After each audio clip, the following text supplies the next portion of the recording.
So now with that simple rig, you can be able to do some manual animation and even placing your car within your environment in any manual way you want, because you have all these controls.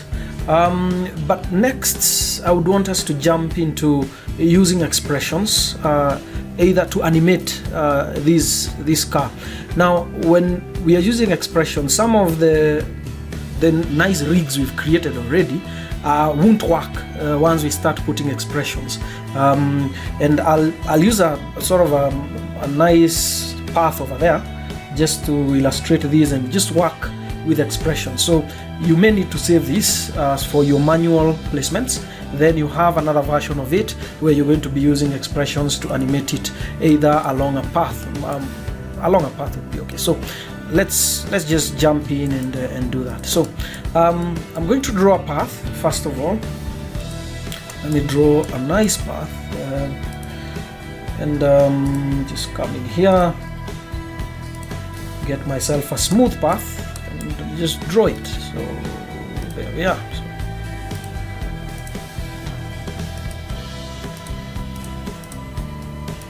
Yep, so this one I'll call it road. So this is sort of the road right there. So now that we have the road, that's the road. Now we need an expression. We need totally a nice and lovely expression over there. And the expression that we're going to make, let me first of all increase the font so that it's easy for us to see. I'm going to write an expression here, and it's percent multiplied by distance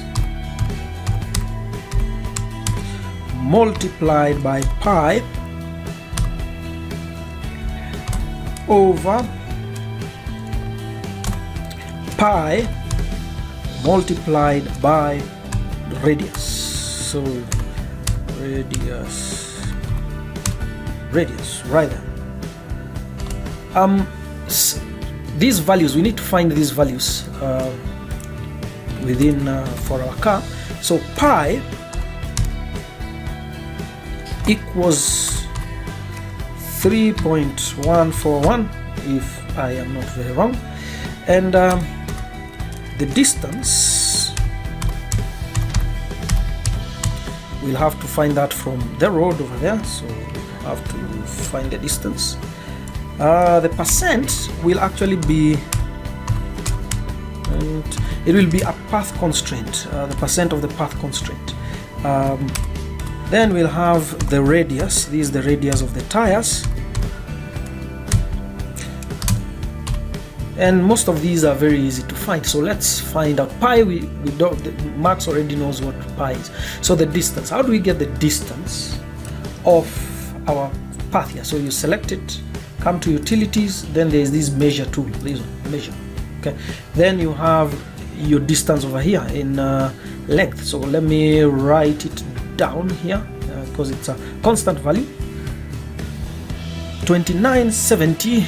So our distance is 2970.981 right there. That's our distance. The radius of our wheels, so there are several ways of finding this out, but I'll select a wheel and isolate it. Then I'll use a cylinder. Let's use a cylinder to find that. So I come here, get myself a nice cylinder, you know, and let's find, align the cylinder to my wheel, XYZ, the pivot. Okay, then I just reduce it. Let me see. Yeah, let me bring it in somewhere there. I just reduce the radius until it totally sort of covers my wheel, you know, somewhere. That's okay, I think. So my radius is this one here. So I copy that and paste my radius over there, and get rid of that cylinder and isolation, and we'll back to this. Now for the percent, we will have to give a path constraint for this main car dummy. Okay, so I'll pick this one here, main car dummy, and come to animation constraints, path constraint, and I assign it to my path there. So now what we are having is your car moving very, very weirdly. So I'll say path follow, actually follow path, and now you have that, but along the y-axis, yes, because I created it along that. So now you have that, your car is turning nicely. Okay, so what I'll do is I'll add the number of frames so that we can easily see some of these things. So I'll add this to about 500 just there, and now everything is working nicely, but I need to work on the steering. Now I cannot use this one for the kind of steering I want for now. So what I'll do is I'll create another dummy, come in here under helpers, create a dummy right there, then assign a path constraint. So constraint to that. Then on the path constraint again, I have to say on that one there, the steering. So let me call it steer or something. Steer. Yeah, that's okay. And then I'll click on follow, and then I need to make sure that it's a little bit ahead of everything else when it comes to the animation of the path. You know, it's moving nicely, that's fine, it's moving okay. Then the along path here I usually auto key and give it like 4 units maybe in front here, somewhere there, so that it's in front of my main car. But you notice my main car is catching up to this point, it's catching up. So I need to sort of towards the end in the main car body here, I need to minus around 4 from 100, which should be 96. Yeah, like that. So that now our steering dummy should always be in front. Oops, oh, which dummy was that? Oh, that's 100, that's fine, it's okay. And it starts at 4, yes, that's okay. No, I'm not seeing it around the bend.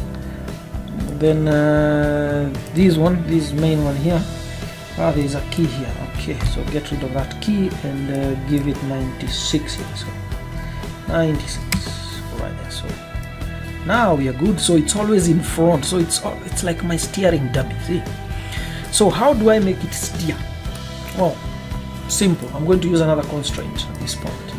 And I think it's this one here is the one that I need to come in, and the disk, that one. Animation constraints, look at constraint, and I click on look at the steer, and yes, it's going to really misbehave, but you need to come here and tell it to keep initial offset like that, so that now as you do this, you notice it's actually turning. There is a turn to it. Oopsie.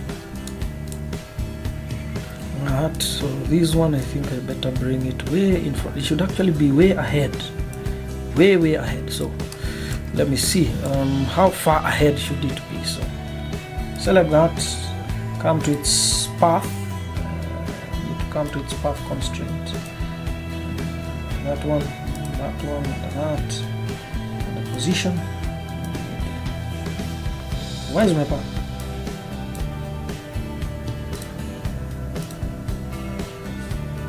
Oh yeah, there it is. So we need to move this one way ahead, way ahead. So we could say that it should move somewhere, so that as I come to the corners, my wheel can actually do a nice turn. See that? Like a bit of a turn there, like so. So now that I'm having my wheels behaving in a turn, notice it's turning there, right there, yes. So if you look at it from this view, look at my wheel, it turns. Now there's that turn.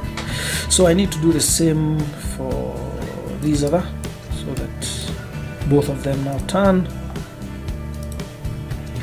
So I pick the brake disc again, and animation constraints. Look at constraint. It looks at this guy here, and we keep initial offset. So that now notice we're having some nice turn. So the only thing remaining now is the wheel rotation. So how do we get wheel rotation from this thing?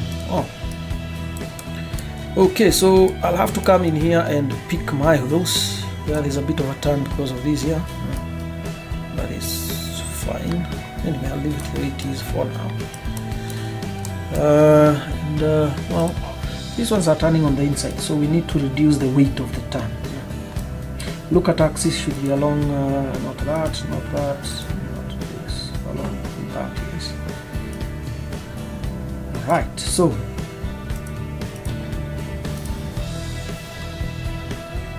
here we are.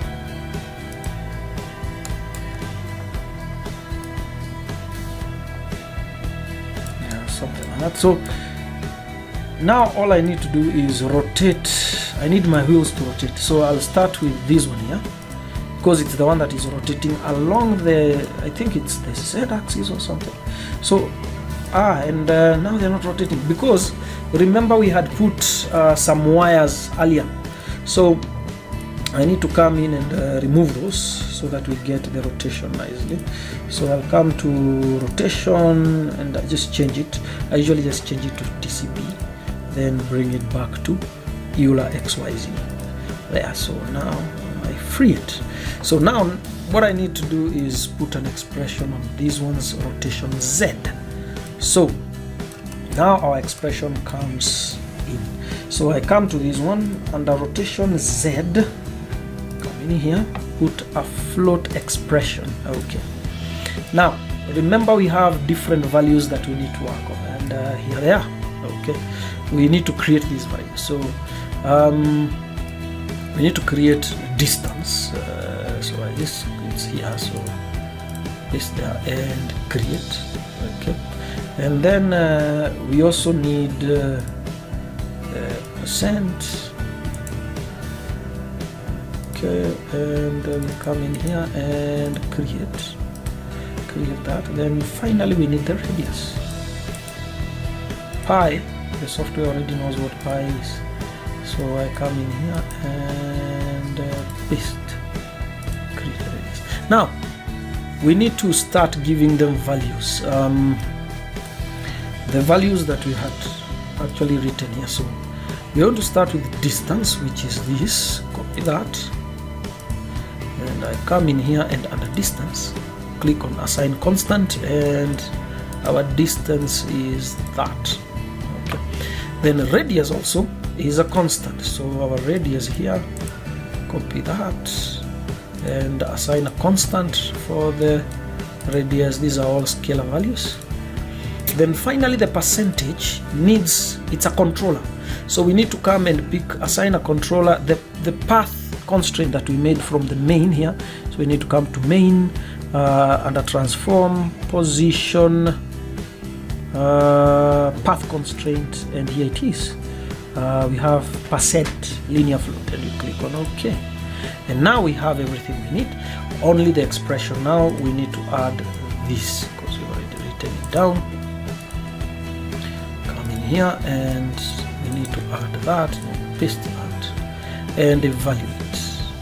Now once I do that, should I play this now? You'll notice, look at my wheel, there is a bit of rotation there. Let me reduce the playback speed so that you see what I mean there. So there it is, it's turning nicely, and I could do the same for this one. But first of all, let me come to properties. I could save this expression so that all we need later is just to add the value. So I come here to save, and I call it car path or something, car path, and I save that, and that's okay. Now if I come to this one now, again remember I had put a wire on it, so rotating it, I come to rotation and I just show it TCP and make it Euler XYZ. Now it's free. So all I need to do is just come in along Z, yes, and along Z you come in and float expression, okay, then load expression, car path, open, and there we are. All we need are the values now. So I come to distance, which distance over here, copy that, and it's a constant, so I paste there the distance. Oops, I have not copied. So distance over here, copy and paste. That's okay. Radius the same, it's a constant. So get the radius, copy, and I paste. Okay, then the percent, remember, is a controller. It's very easy to find it now. So right here now. Okay, then evaluate, and we are good to go. So now, I'll close that. We still need these values. If I play this, now notice my car is moving nicely. So the tires on this other side also, you just need to do the same, and from then on you will be able to have a nice animated vehicle over there. I could finish up on these ones also anyway, just so that you can check it out nicely. And TCB, then make it Euler. Okay, and come to the Z-axis where it's turning. Decide a fault expression and load that. Then the values like radius, I think, was the last thing I put, so I can paste it in there, which is that is okay. The distance is what I need somewhat. Where is that nice? There it is.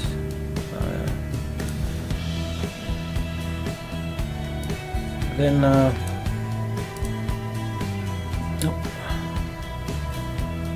I have two of these, which is not a good idea. Yes, there we are. So I'll copy my distance over there, same, just copy and paste it. There we are. And for the percent here, again, just assign that, okay, and evaluate. Come to this guy and generally do the same. Up here, rotation,